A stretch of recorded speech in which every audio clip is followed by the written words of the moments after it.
Hello mga bestie! Tara, samahan niyo ako for today's mini vlog. Lunes nga ngayon at may pupuntahan kami ng aking host kid. But before that, kailangan ko muna siyang sunduin sa school. Mr. Araw, thank you for coming today. Naisipan ko nga muna dumaan dito sa Kiwi para bumili ng biscuit. Malapit lang pala yung school niya sa bahay namin. Nasa 20 minutes walk, kaya nilalakad ko na lang din. And nandito na nga ako sa school nila. Public school pala dito mga bestie.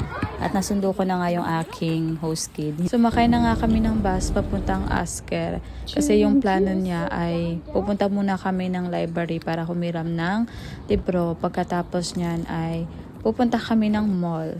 She's 10 years old na pala mga bestie and she's very independent. And nandito na kami sa favorite store niya, Normal. Fast forward na nga mga bestie at nakauwi na kami ng bahay at magbe-bake ako ngayon for our dinner.